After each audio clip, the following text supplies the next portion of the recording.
环球大战线深入世界最前线，全球各地的观众朋友，大家好，我是叶思敏。今天节目大主题：伊朗的飞弹现在长眼睛了吗？因为有了北斗的导航，再加上俄国的情报，精准的可以猎杀多名的美国的指挥官。现在美国碰到的问题还包括了他的萨德跟爱国者都见底了，中东基地可以说整个被打穿。今天就这些议题会做深度的剖析。先欢迎在场来宾：前立委孙大千孙委员，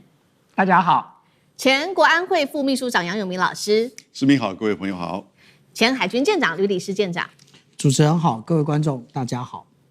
好，观众朋友，今天是一周新的开始，提醒大家，我们的环球大战线已经成立了会员频道，赶快按下加入，成为我们的战友吧。节目开始，记得帮我们的节目按赞，并且呢留言可以写下思敏你在哪一个城市收看，我会亲自的做回复。好，周一请大家打起精神来哦，继续的加入我们的节目。好，今天3个大主题有关于美伊战事，也等一下请来宾来帮我们特别做解析。首先，我们来关心哦，川普说要狂打伊朗，但为什么此刻又突然间喊停了呢？美军是为了说要保护这些波湾盟友才踩下刹车，还是发现伊朗在这场战争当中他要打的话，代价实在太大了？另一方面，是不是又有中俄提供伊朗在技术跟情报上面的支持呢？第二件事情，现在伊朗来自于《华尔街日报》特别做的一个独家报道，说他正在密谋4路要对美国来做进攻，甚至呢，现在已经确定的是锁定了美军的后方指挥系统，已经造成了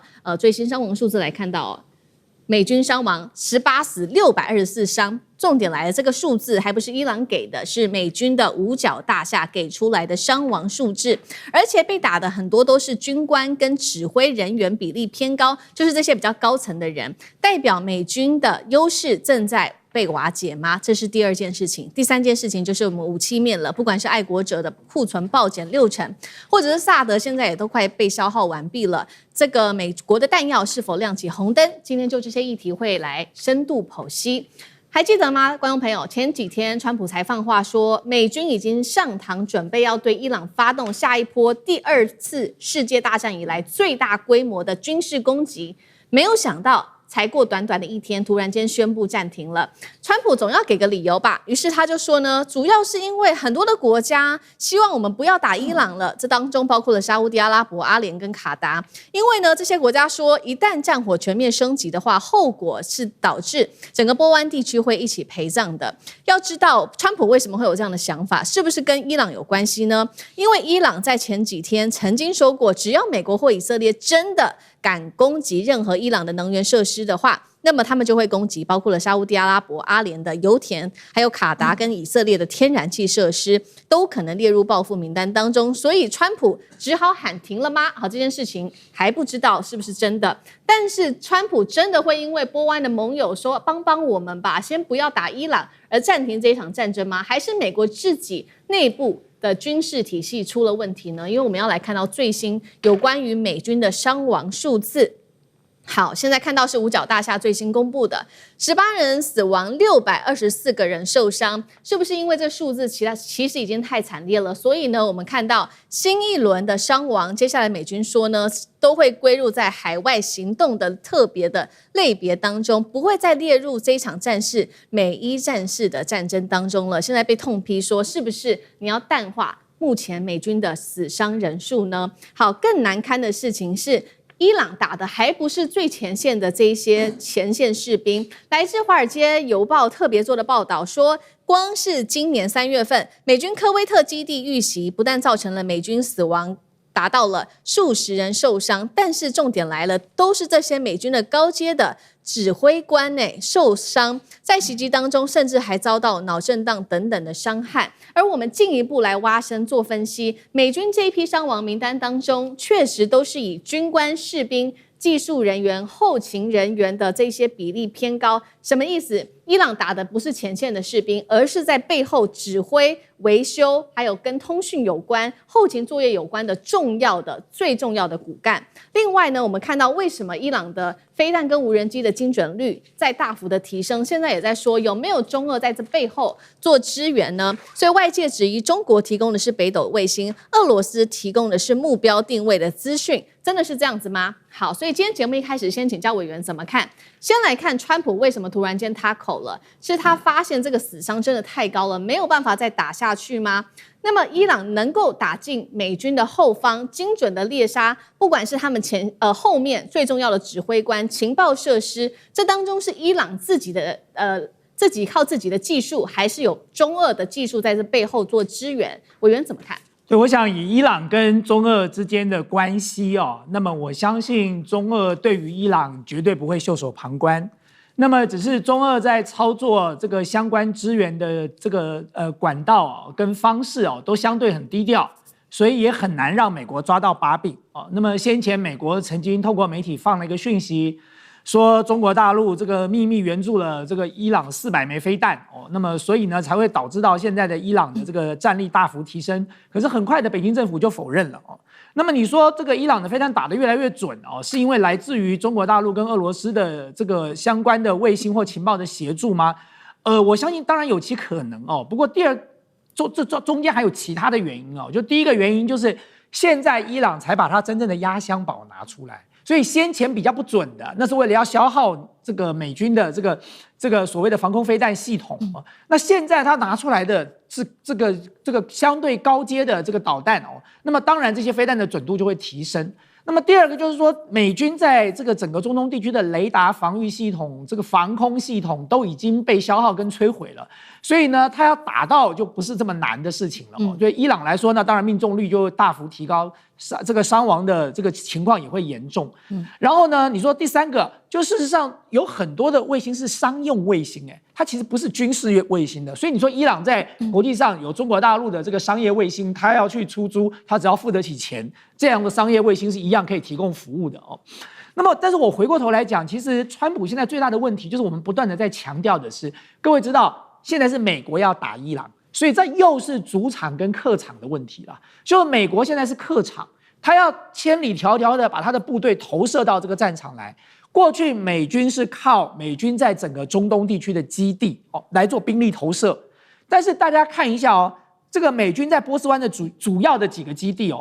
巴林它有第5舰队的总部，它有一个空军基地；科威特它有陆军最大的这个后勤补给的中心叫多哈营地，它也有一个美军的空军基地；卡达它有乌代德空军基地。这个阿联酋它也有一个空军基地，沙特它有2个空军基地。但是各位看一下，在过去这个战争的过程当中发生了什么事呢？这些的空军基地无差别的都被这个伊朗清洗了好几遍了，包含像沙特，它已经直接宣布禁止美军用它的空军基地对这个伊朗发动攻击那我们刚才讲的这些基地，不管是海军的、陆军的、空军的，都已经被不断的一次又一次的打击那大家就退回来想说，那美军的兵力投射该怎么办呢？如果你第5舰队的这个总部已经被摧毁掉了，第5舰队根本没有办法运补，那你第5舰队的补给该怎么办？现在只有2个选择一个就是到阿曼的杜库姆港。可是大家不要忘了，到阿曼的杜库姆港，阿曼自己也要掂量就是说他会不会因此而招致来自于伊朗的攻击呢？所以我并不认为阿曼的杜库姆港是美军或者是阿曼最好的选择。那最后他只能拉到哪里？他只能拉到印度洋中部的这个迪亚哥加西亚岛去了，那是一个非常远的地方，在那个地方他可能不至于被伊朗的这个导弹或无人机攻击。所以大家看到了吗？美军现在在整个中东地区现在最大的困难就是它兵力投射的困难它现在的这个原本的这个 F-35是在用约旦的空军基地，现在约旦的空军基地也被摧毁殆尽了。最近看到他干脆只好用以色列的空军基地来做他这个 F-35的投射这个起飞了。所以当美军现在在整个中东地区的兵力投射已经捉襟见肘的时候，坦白讲，你说在这个时间点他要怎么样才能够继续打下去？这对美国来说是一个很大的考验那你说对中东的国家来讲，他们当然不希望打下去伊朗现在还没有打的是什么？伊朗现在只是小试身手，打了一下这个 AI 的几大巨头在中东的运算中心可是各位知道 AWS、Amazon 在沙特、在阿联酋、在巴林都有， Microsoft 在阿联酋、卡达、沙特跟以色列都有， Google 在沙特、卡达、以色列，这个甲骨文在沙特跟阿联酋这些运算中心一旦被打击，各位知道一个运算中心的成本超过50亿美金，这个运算中心一旦被打击下去的话，这对整个美国的 AI 产业会造成很大的冲击，更不要讲说波湾的国家正准备要靠这个 AI 来创造另外一波的经济荣景。所以对这些波湾的国家来讲，在此时此刻实在没有什么理由要继续跟美国混下去啊。对，所以我们看到伊朗最近的攻击，它的战略目标是非常清晰的锁定大部分都是美军的重要的基地，也就是会直接冲击到美军它的重要的补给、兵力的补给等等。那另外一方面，也同样这场战争已经延烧到了许多的波湾国家，都因此受到影响。那现在最新呢，还有来自于《纽约时报》最新报道说，其实伊朗现在正在秘密的布局下一盘的大棋，而且接下来会从4路来做进攻，采的就是多线计划。这4路包括会有了他的代理人战争，像是黎巴嫩真主党、也门青年运动跟伊拉克亲伊朗的民兵，只要美军扩大攻击，这4路就会一起齐发。那伊朗的分析人士指出呢，他们正在下一盘宏大的西洋棋，等到对的时间点跟地点的时候，就会发挥最大的效益。另外，我们也来关心美军的死伤人数，现在达到了五角大厦说的18死跟624人受伤，但是他们也说了，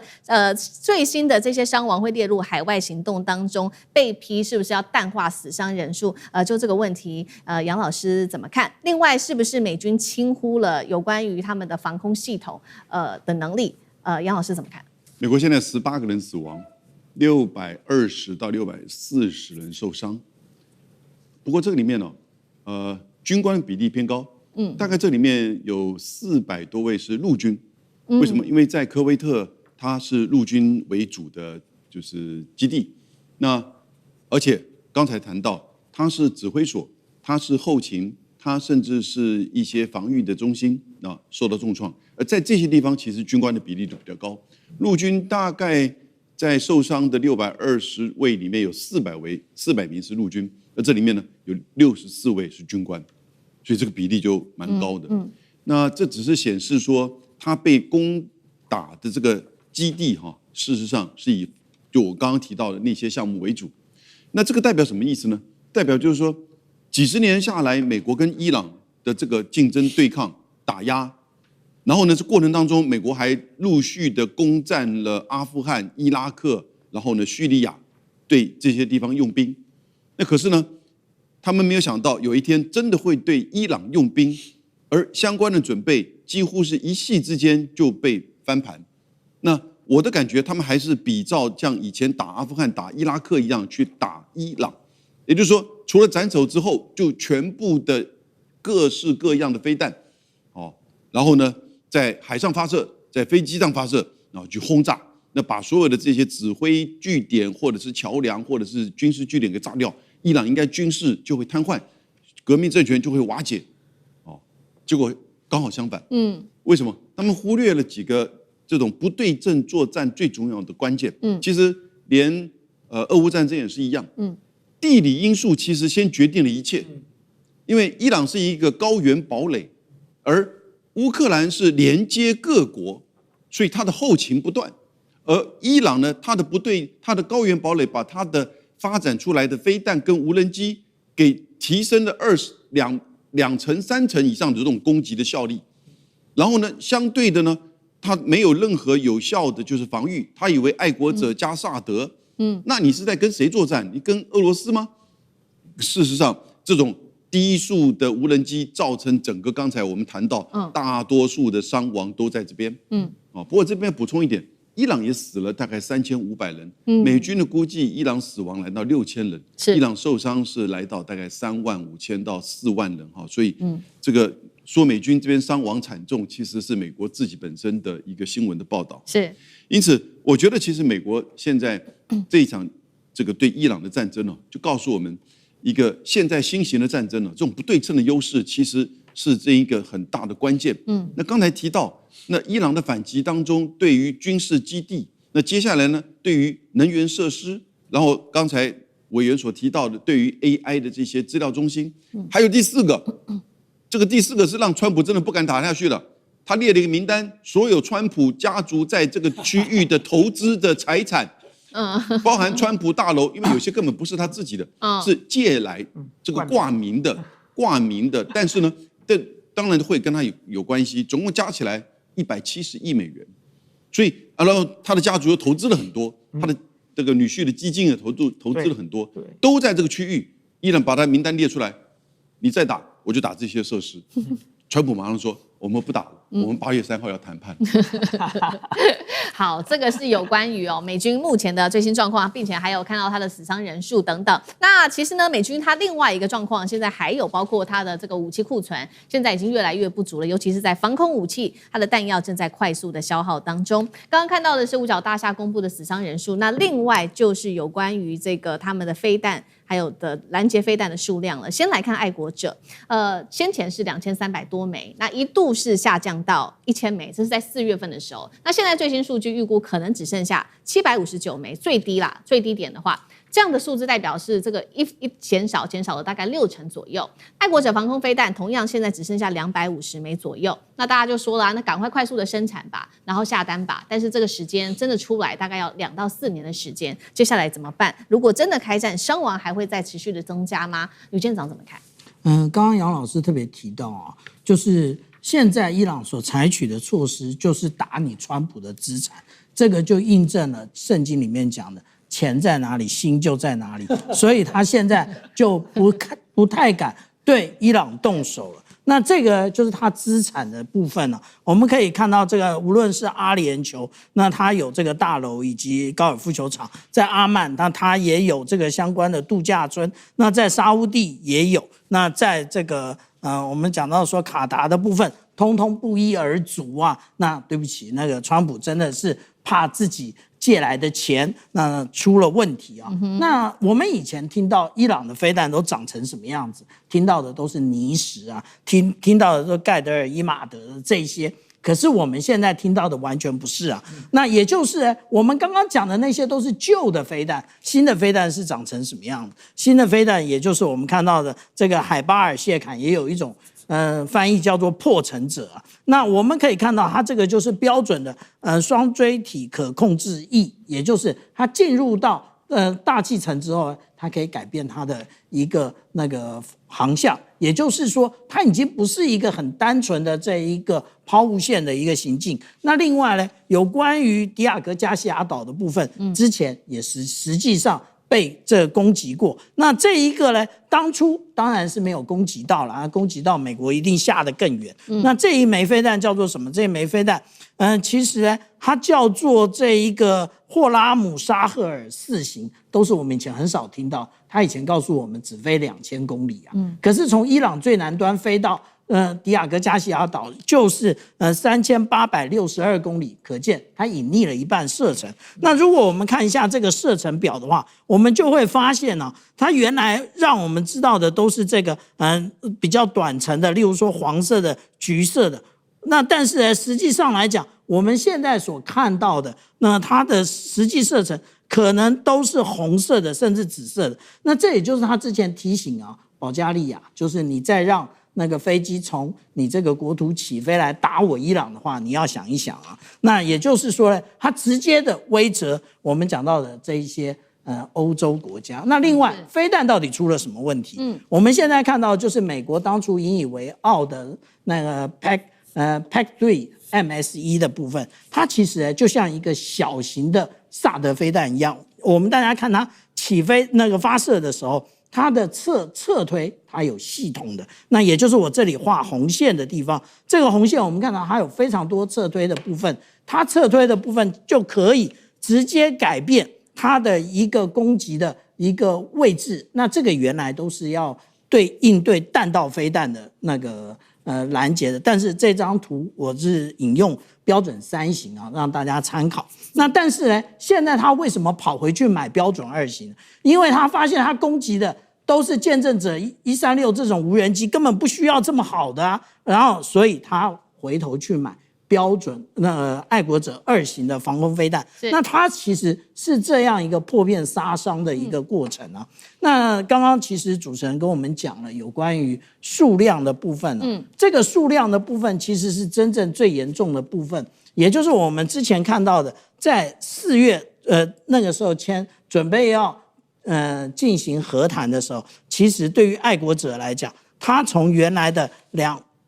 2300枚然后已经降低到1430枚左右，但是现在的数量更低啊。那这一个部分它还是从全世界通通征调来，这个也就是海湾国家最怨怼的部分。为什么？因为你们通通都去防约旦、防以色列，可是呢，海湾国家一颗飞弹都拿不回来。那这个部分呢，也就是影响了未来的地缘政治，也就是大家还会跟你美国站在一起吗？对，好，谢谢吕舰长。那我们休息一下，马上回来。观众朋友们，我们要开会员频道啦！因应呢美中、中东还有印太的乱局，你看到的是新闻，我们看到的是背后谁在操控这个世界。加入会员可以取得独家视角的通行证，你将优先取得更深的观点判读，包括了核心真相分析、历史脉络拆解、局势推演逻辑。同时解锁会员勋章、优先互动权、问题解析、幕后花絮，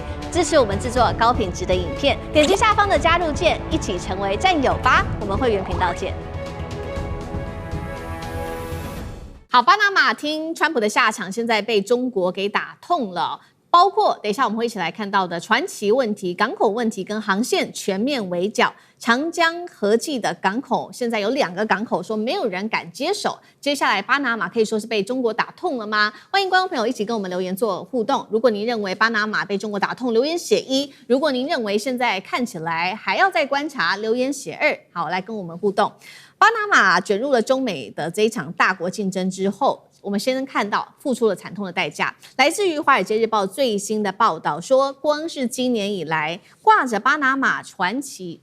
的这一些商船，今年在中国港口遭到检查跟滞留的数量已经超过了500艘。好，我们先来看到，如果说是看到是今年的前6个月的话，拦查的数量高达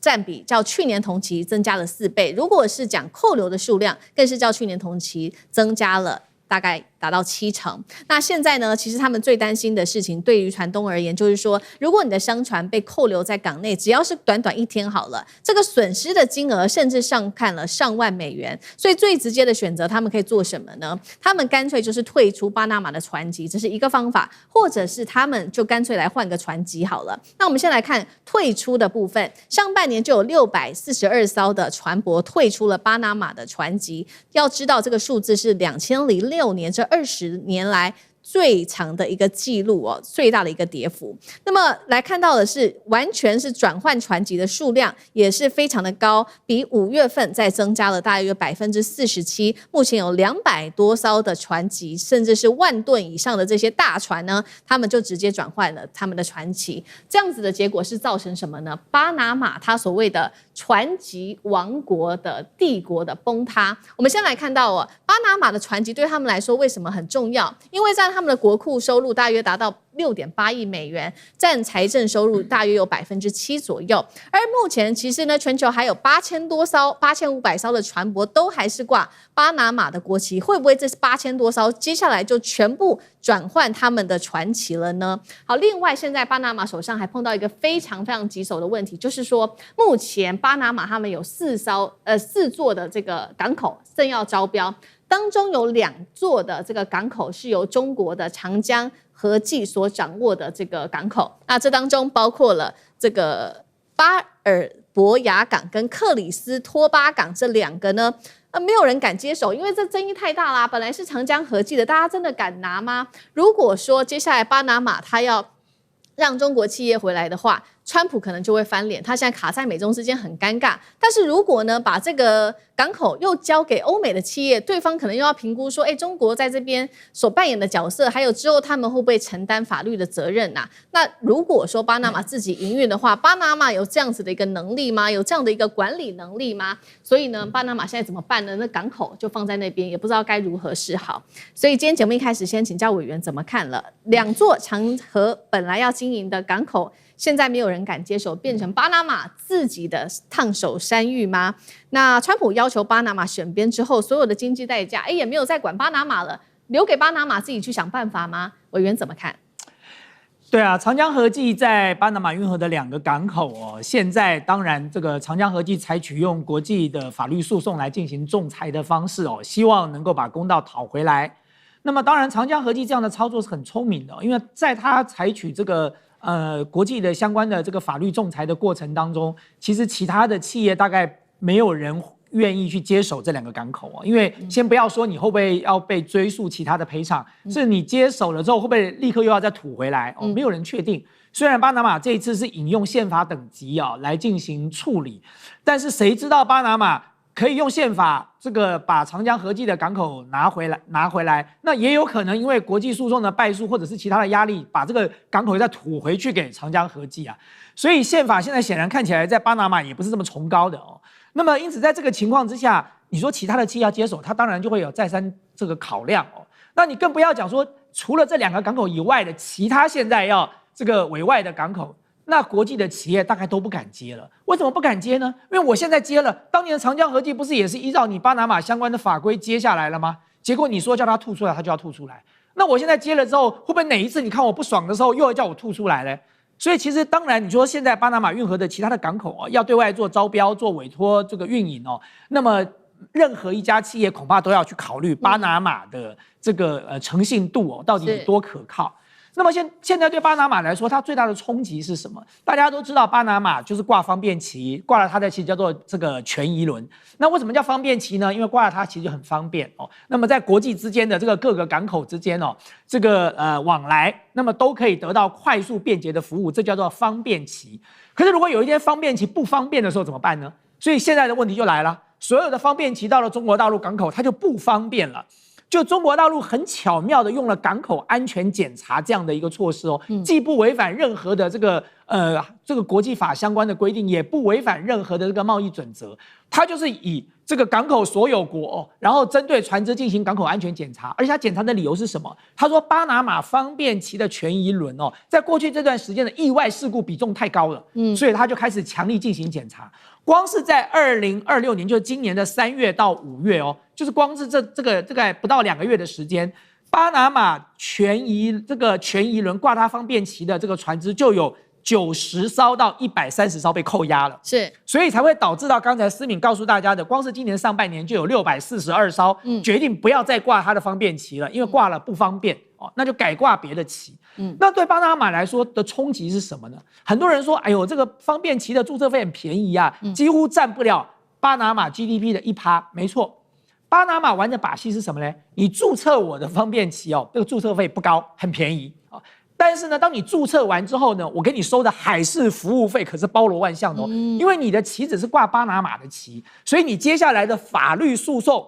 在巴拿马要打。因为你是巴拿马的船只啊，所以巴拿马的律师事务所光去吃这一块就吃到饱了。然后呢，相关的代理的业务、补给、加油，巴拿马是全世界最大的海上加油站哦，就海上加油中心。光是这些海事服务，总共加起来占了它每年 GDP 的1/4哦。所以海事服务这个在这些全宜轮的海事服务里头，其实是巴拿马很重要的一块啊。那么当然，另外一块就是巴拿马运河的费用了哦。那么现在的问题就回来了。现在谁在跟巴拿马争呢？赖比瑞亚现在已经是全世界最大的这个全宜轮的国家了。它现在有多少哦？如果你以全世界的这个货轮的总吨数来算的话，它大概是有3亿吨，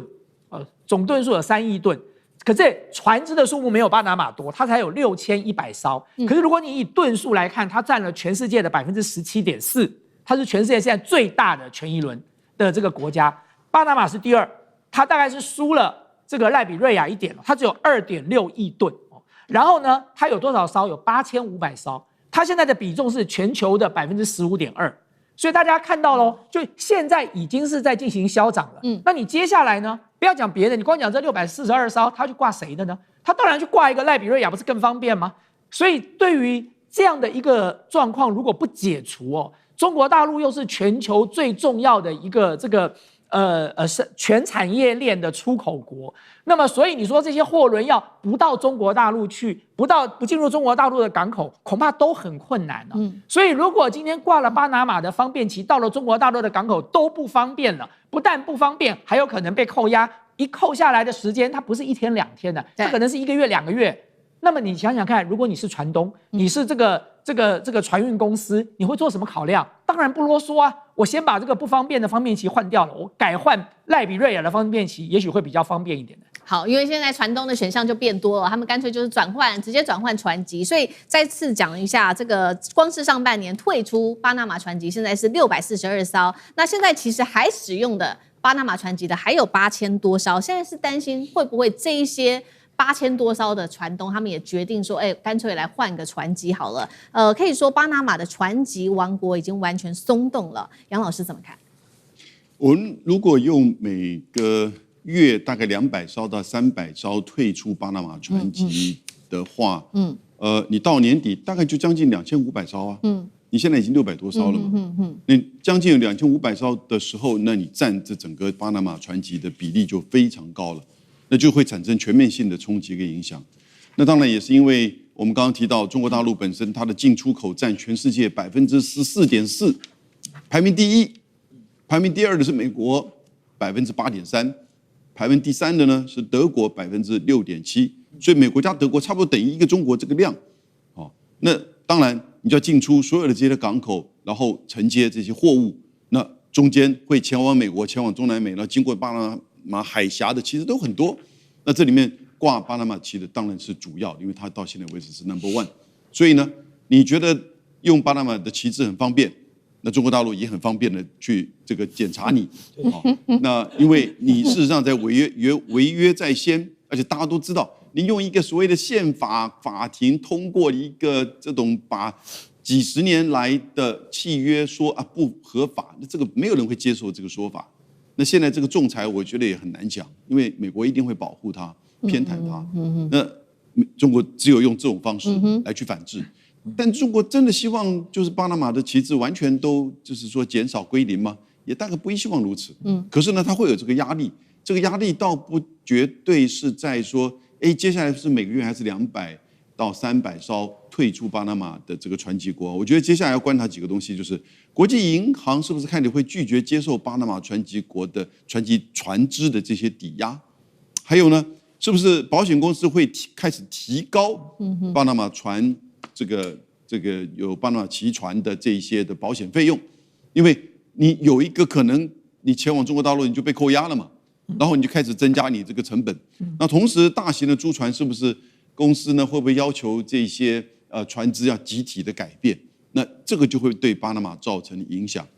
巴拿马想要用政治的方式去解决，我觉得这是几乎不可能的，因为你先要来面对你自己政治方式处理在巴拿马运河，特别是相关的这些港口的问题。那我觉得一个平衡的做法就是，你要还是回到法律，让它恢复应该有的这个港口的权利。是，我觉得才能够保障你自己比较稳当的权益。好，所以我们看到中国大陆3招，第一招是先这个掐住巴拿马船籍的问题，第二招就是法律战。我们特别看到的是这个港口的费用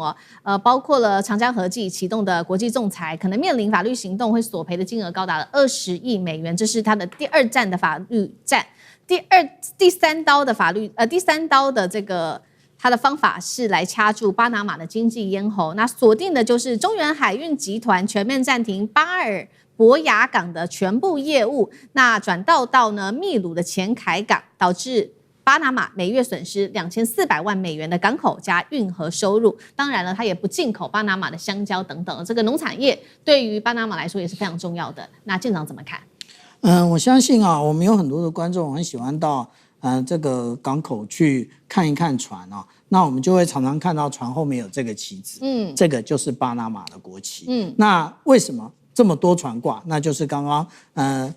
孙大千委员所特别提到的，也就是船移轮的部分全移轮的部分那其实中国大陆既然之前是世界的工厂，现在是世界的市场，那也就是来往的商船非常的多。那来往商船非常多的话，那实际上来讲，那这一个巴拿马原来是船旗国第1名那当然这个船也会非常的多。那大家很难想象说这一个中国大陆这个工具箱里面到底有多少工具那其实我们这样讲，不要讲别的，就根据国际海事组织，也就是 IMO 的一个相关的海上人命安全公约 SOLAS 的部分，它规定的可是很多第一个我们刚刚讲到救生艇里面有没有水？那个水有没有过期？那个水通常都可以放3年以上的。那另外呢，还有你的那个发报机，那可不可以使用？这一些，它只要一项一项的检查，其实没有不被检查出问题来的。因为商船究竟不比军舰啊，因为军舰基本上来讲，我们是用那个计划保养制度，时间到了就要换。那但是呢，商船当然他们也会有制度的商船，他也会这样做。可是有制度的商船不会成为权益轮，那因为不会去省那几毛钱嘛。那像我们看到长荣海运，它大部分它的权益轮挂的是英国的国旗，所以我们这样子讲到说现在变成这种情形的时候，它只要被扣在那港口里面等等，那码头就是问题了。为什么？因为码头你要付钱，而且呢，你停在那里面，你一天没办法解决，而且它一定不是只像你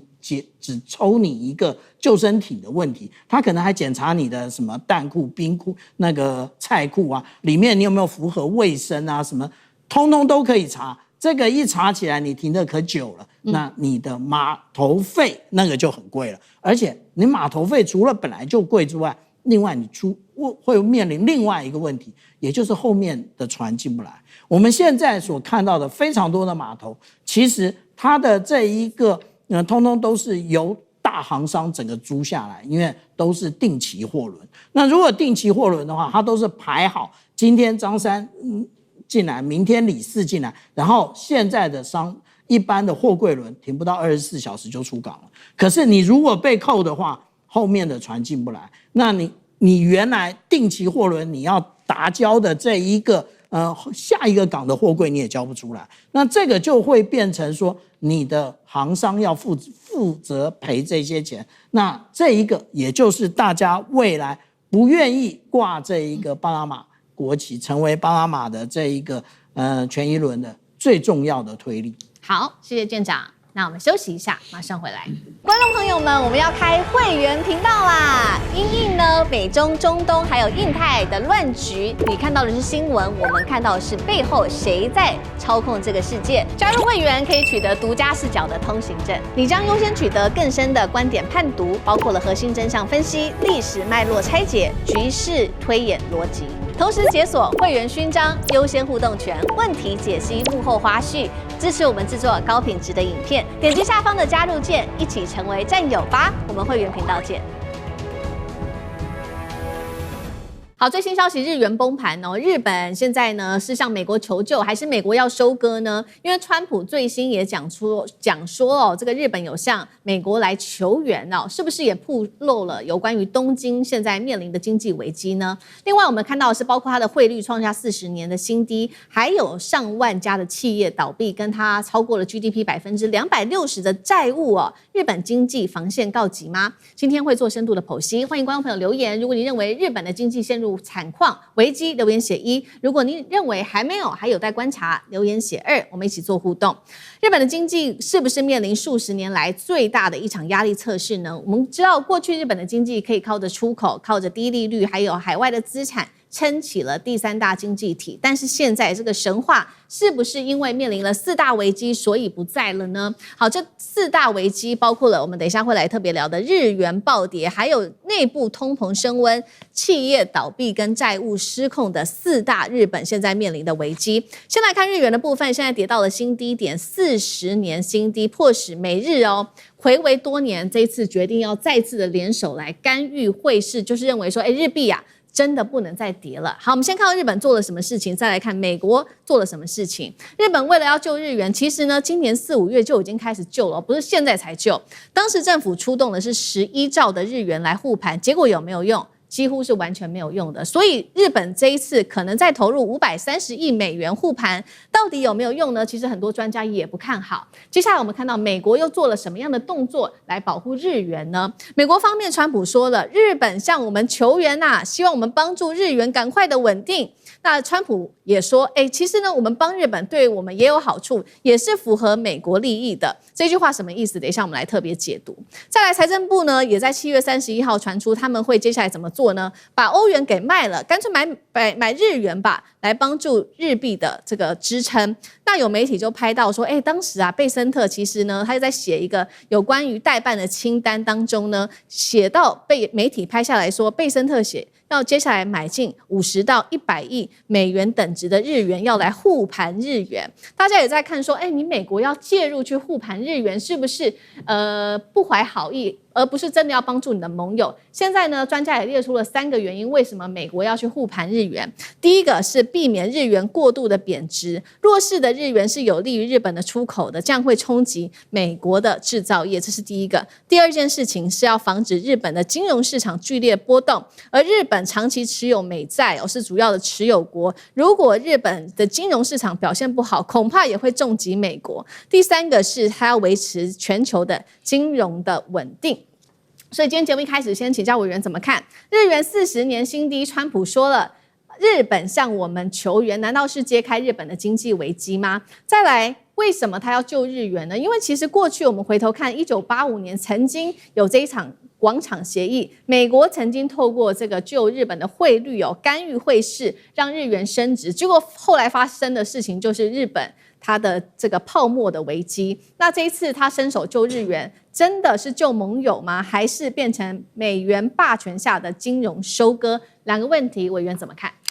对，刚才思敏告诉大家，专家所分析的这个3个原因都是存在的哦。那么现在对川普来讲，他正在下的是全球的这个一盘大棋哦，所以大家仔细要看的是说，现在的能源问题没有解决哦，所以原油价格持续的在飞涨，未来的这个战况如果再变得激烈的话，那么这个问题就更难解哦。然后呢，美国的国内的通货膨胀的问题也没有解决哦。那么现阶段他也不敢这个用升息的方式，因为现在美国所面临到的不是升息可以解决的哦，就是因为美国的通货膨胀最主要的是来自于外部啊，是来自于这个全球的能源价格跟粮食价格这个全面的涨价哦。所以在这个过程当中，不是你升息就可以把这个通膨压下来的。那当然，在包含现在 AI 的这个何去何从，很多的 AI 产业现在面临了一个盘整期哦。大家对于很多 AI 巨头不断的在市场上吸钱，可是却始终无法获利，大家开始产生了高度的忧虑哦。然后再加上 AI 产业又面临到来自于中国大陆的这个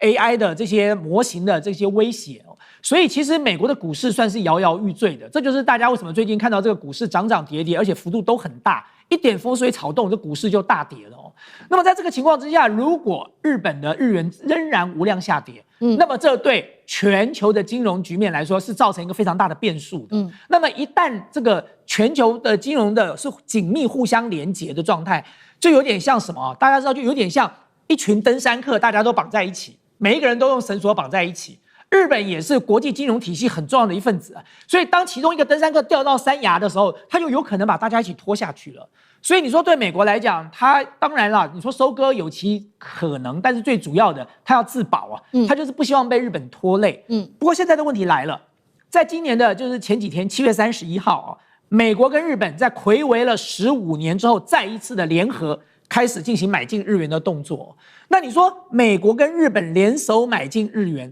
当然你在短期之内它可以产生一定的效果，所以你看到日元在很短的时间内就从164反弹回到了155了。那可是关键问题来了，这要有2个因素大家要考量的。第一个因素是美国跟日本联手，你们投下来的子弹能不能够跟市场的空头力量来做比拼啊？市场的空头力量可能有2种啊，一种就是所谓的这个对冲基金哦，那么另外一种可能就是一般市场上的散户哦。那么现在变成说这2股力量开始对冲，所以我很关切的是，你日银究竟要投多少美元啊？你投530亿，再加上这个美国财政部的100亿，不过就630亿哦。630亿，短时间内守得住，长此以往呢，你每天都要不断的在买吗？去守住你现在的这个日元的状况吗？而且各位知道，通常国际这些空头力量就当然这一次我们不晓得是不是有计划的在空日元那么如果是有计划的，各位就可以看一看当年1992年 Soros 去空英镑，他是怎么做的？他是用了外汇的远期合约再去绑银行的信用额度这2个绑在一起，让它的杠杆扩大10倍。他投了10亿美金下去，可是他用100亿的美金去空英镑，最后把英镑打垮了。所以到底市场的空头力量有多大？630亿或者700亿甚至1000亿，能不能够敲动，让市场的空头力量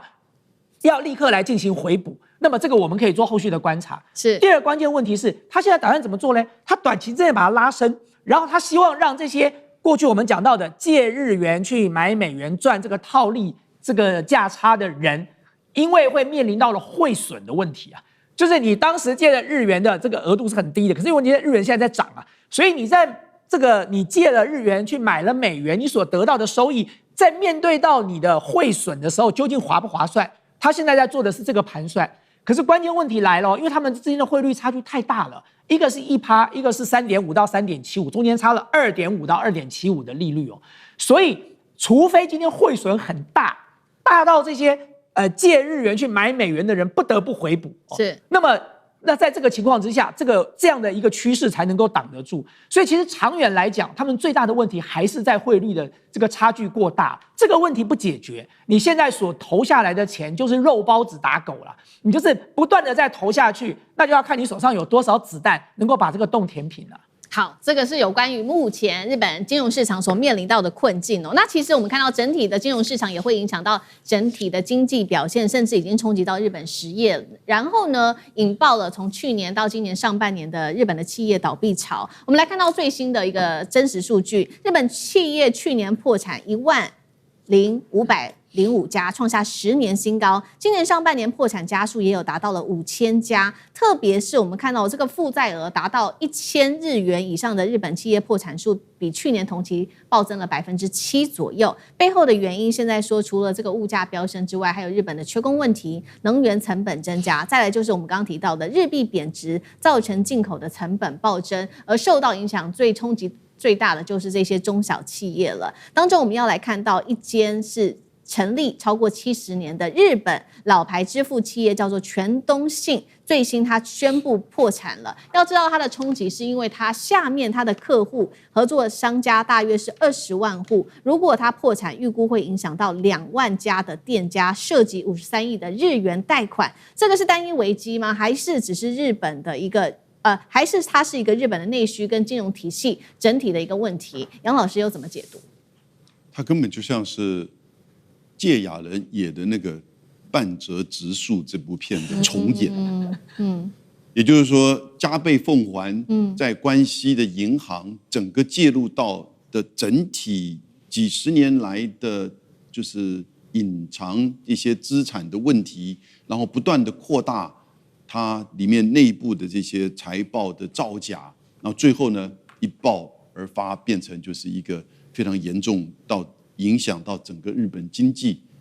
以及相关的这些支付系统的问题。全东信其实它是来自于大阪，很早期的时候，应该是在疫情前，它就开始就发得很大。疫情前的时候，它曾一度1个月的收入可以来到财报上看到是80亿日币啊。那但是疫情的影响，第一个就造成整个这些小商家的这个就是收入减少，所以它的收入一下减少到50亿日币以下。它的主要的模式就是说，它跟那些大型的这些第三方支付，它就叫第三方支付，是，也就是消费者跟小商家买的东西之后呢，我用刷卡、信用卡的话，你通常等个几天，甚至要等几个礼拜信用卡公司在处理过相关的过程了之后呢，才会把钱给这个商家。大型企业不担心，但小商家如果说今天100万日元的这个消费，我隔一天就能拿到，那当然就会影响到我后续的整个物流以及这个相关的这些账务。那因此呢，他就用这个方式，我先垫给你，我扣掉了你加入的相关的手续费的这，我先垫给你，然后之后呢，全东信再去跟信用卡公司去取款，是这样子的方式。然后他就中间赚跟厂商家的这个就是手续费，那如果多的时候呢，当然他就赚多了，但是这里面就问题重重。怎么问题重重？第一个，当然疫情是个影响；第二个，后来像是 PayPay，我们在台湾有很多类似这样用刷 QR code 的方式，大陆叫做微信跟这个支付宝。那这些方式呢，就越来越方便的时候呢，用信用卡的这个比例就降低。但是有一些小商家，他可能还是接受以信用卡为主，不接受这个 PayPay 不过现在我看到日本大概已经很少不接受佩佩这样一个做法的了哈。因此，第一个这个量就减少，然后第二个，当它爆发之后，他发现到他过去不断的造假，他的财报造假，他的整个负债造假，20年的造假，那这个就产生了很严重的问题，就是现在到底这个过程当中，银行怎么会不知道？信用卡公司怎么会不知道？还是说大家共同的来去做了一个类似像这样子的一种欺骗的行为？那这就是直指问题的核心。那日本很多事实上，这种中下游公司或者是相关的这种企业公司相互的持股投资的情况之下，它就造成相互的造假掩护。那这个就我们看到类似像半泽直树这部片子里面一模一样的情景，就出现到今天全东信的这个案子当中。好，这个是其中的一个债务问题。那我们如果来看，望眼是有关于日本的国债问题，其实呢更严重了，因为现在日本的国债已经超过 GDP 的260%了。那日本政府每年支出当中有25%是用来支付这些债务的利息的，等于日本政府每花费4元，有1元都是在还债。那日本现在另外一方面，他也希望赶快加强跟中国大陆之间的关系尤其是 APEC， 他们希望能让高市早苗跟习近平见上面，但是中国大陆现在态度也非常的强硬如果说日本不调整对中的政策的话，他们是不会安排2位元首来见面的。舰长怎么看？其实我们讲到这一次的外汇干预的部分外汇干预其实是一场信心的游戏信心的游戏会取决于我们刚刚听到这个大千委员特别讲到不空单的部分那其实这一个外汇干预最不希望的，也就是市场产生任何的疑问，但是疑问出来了，也就是你美国去买日元，你为什么用的不是你美元？你为什么直接抛售的是欧元？你是因为如果你用的是美元的话，是不是你的债务更加的高涨？然后你美国其实没办法，那这个也就变成原来只是日本的问题，现在反映出你美国也有问题。而且呢，如果我们现在看这张图的话，我们就会发现，刚刚有主持人有特别讲到在这一个今年已经2次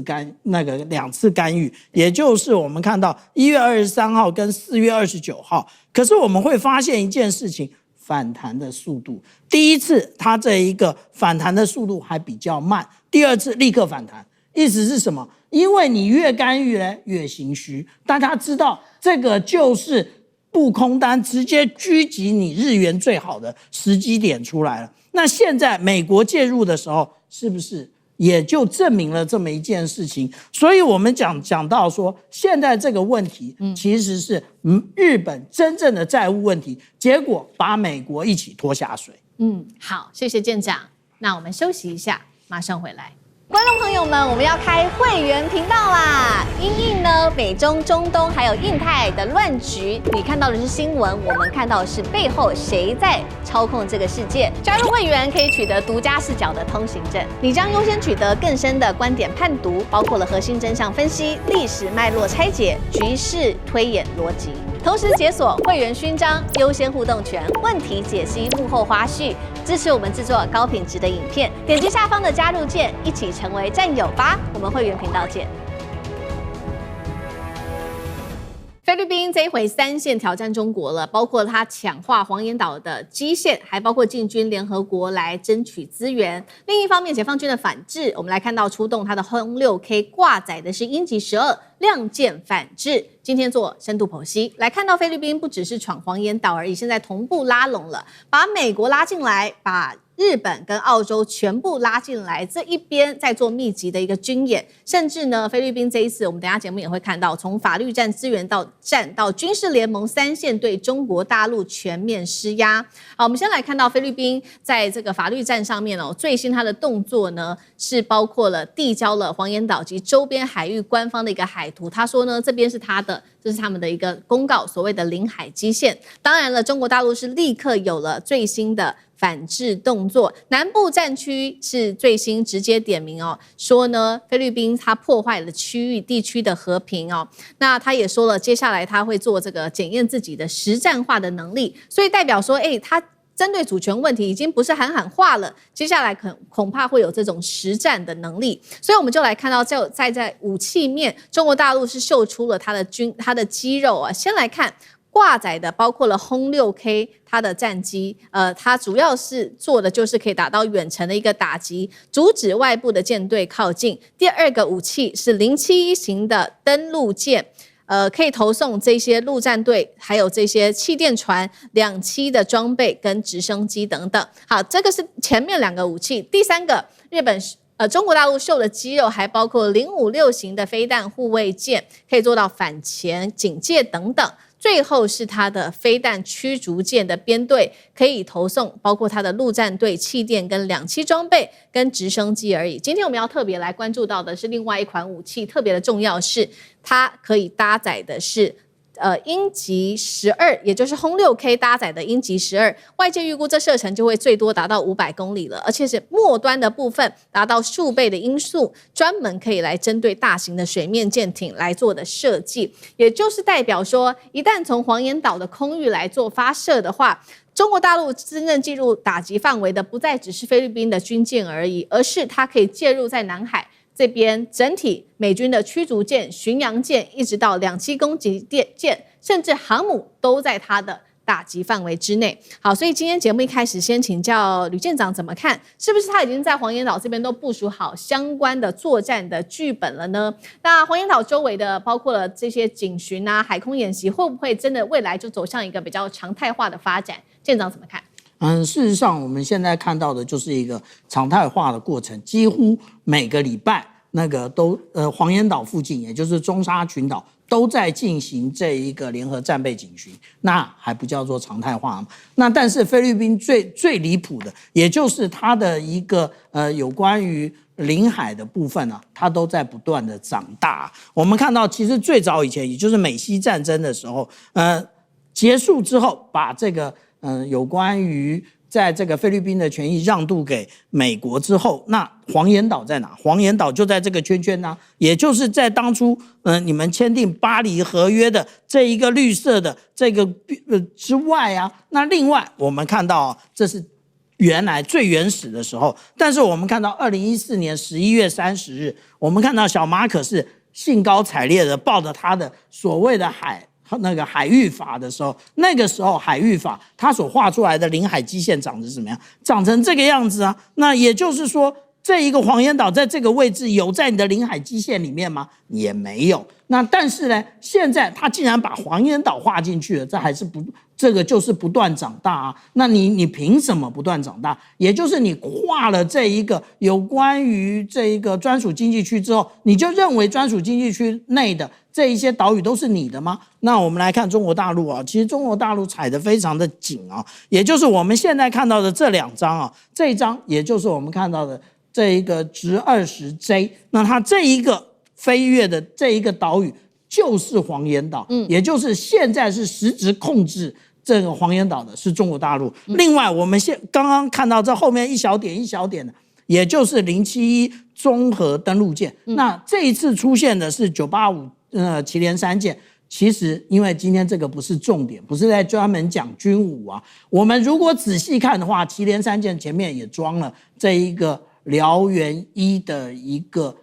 雷射武器了。那我们看到这里，这前面这个跑得飞快的是什么？也就是726型的气垫登陆艇。那这个部分呢，也就是我们讲到有关于拳头的部分是这样，但是有关于法治的部分呢，法治的部分其实我们在看到2024年11月11月20号的时候，黄岩岛就已经公布了相关的这一个领海基线，就是我们刚刚看到那一张。但是我们接下来看到2025年，也就是去年的时候，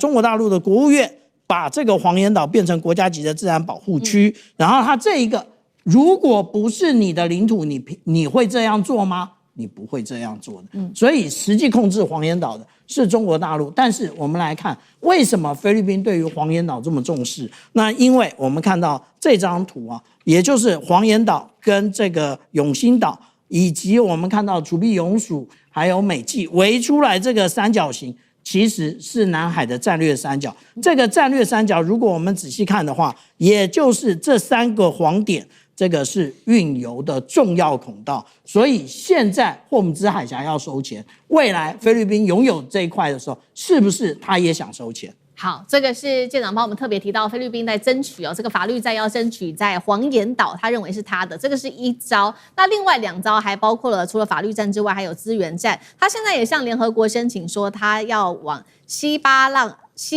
拉望延伸大陆的礁岩，目的就是要取得这边大量的这个石油的资源。最后是军事结盟，联合是美日澳等等的国家，等于第一岛链这边它全部都把它围起来。那中国大陆的部分呢，则是做反制从南海、东海跟西太平洋3线出拳。南海的部分就是我们刚刚特别提到的解放军的轰6K， 加上各种的舰艇。那西太平洋地区则是中俄有这个绕着日本在航行包括出动了中国大陆的055啊、052D 飞弹驱逐舰等等。那宫古海峡这边同样也有所布局。杨老师怎么看？目前菲律宾它依照所谓的联合国海洋公约来巩固自身的所谓的海洋权利，你怎么看？我觉得站不住脚了。基本上2个层面呢。第一个，这个叫做大陆礁层这个外界界限委员会，我们英文叫做 CLCS。其实那个时候大概在2010年初的时候，我们也在钓鱼台附近做了很多调查。因为他开会的时候，其实我们台湾当然不能参加，可是我们要准备所有好的这些资料证据。如果讨论到有关于大陆礁层的延伸的问题的时候，侵犯到我们中华民国的权益的时候，我们也透过我们的邦交国在大会当中提出来，然后呢表达不同意见。只要一旦在 CLCS 某一个国家，比如说今天大权委员提出一个主张，他认为这个自然延伸的部分到哪里，那可能跟他相像或相邻的国家提出一个不同意见的时候，这个就会被搁置，因为它不是一个就是仲裁的机构，这个叫做联合国大陆礁层界限委员会啊，它是一个技术性认定是否真的存在，但是当国家之间有不同意见的时候，它就搁置，它就不讨论。留在什么东西呢？留在你自己本身双边或多边的这个处理，或者是最后在实际上海洋的实力上。那今天在南海的情况有2个特殊的东西，第一个就是整个南海行为准则里面所发展出来很清楚。简单的讲，基本上因为大家都主张主权交叠了，那因此实际占领的这个岛，另外一个别的国家就不会去挑战。那才能维持稳定嘛。是，所以到目前为止，越南占领了29个，中国大陆占领9个，菲律宾占领9个，台湾1个，太平岛，那大家不会去挑战。那现在这2个地方，黄岩岛跟仁爱礁是谁有效占领？是中国。那中国大陆有效占领从什么时候？黄岩岛是2012年，然后呢，仁爱礁应该是1987年，他就设了这个相关的这个就是坐标，因此在这样一个认定之下，彼此都不会去挑战。就比今天如果大陆去把在南海群岛里面菲律宾所掌控的几个岛屿去挑战，不断的再去逼近，那你觉得会是怎么样？那菲律宾搞了2016，第2个层面就是2016这个南海仲裁，它的一个最大的问题，不只是说它把中国大陆主张的9段线，我们主张的11段线给非法化，这是错误的，因为那个是1947年就出现的。最大的问题是，他把所有的岛礁认为是都是岩礁，不可以拥有专属经济区。而同一个时间，日本的那个冲之鸟礁却主张半径200海里的专属经济水域。是。那如果你都不能主张专属经济区，其实别的国家都反对。因此，今天当菲律宾提出这个问题的时候，最大的问题是中国反对，马来西亚反对，越南也反对，所以谁理你啊？CLCS 也不会去处理这个问题，所以大家问了说他好厉害啊，他跑到联合国去挂号，他跑到联合国去诉求主张，把国际法跟国内法做连结，那是你关起门来自以为是的在玩这个游戏。但是在实际的层面，而且在法律跟在组织以及在实际的海洋法上面，还有在整个南海的行为准则层面，其实你都走不出你自己菲律宾的大门，那你也没有任何的实力去处理这个问题，更不要说除了中国以外，所有的国家也都反对你这样一个做法，会造成整个区域的不稳定。所以我觉得他只能跑到华盛顿叫一叫。好，委员又怎么看呢？对，在最近这段期間，大家应该都会強烈的感受到哦，就是說菲律賓這隻蒼蠅這個蹦跳的這個頻率越來越高了哦。那原本呢，偶一為之就趕走就算了哦，可是現在看起來菲律賓似乎這個不斷的在這個南海地區這個製造各式各樣的事端哦，所以顯然這不是菲律賓的問題哦，這是美國的問題。就是光是大家看看仁愛礁當時的那個馬德雷3號的碰瓷事件，你看菲律賓是在這個7月20日早上哦，這個亞洲時間早上9點發生這件事情，然後呢，在當時是美國時間7月19日星期日的晚上9點，國務院就立刻發表聲明。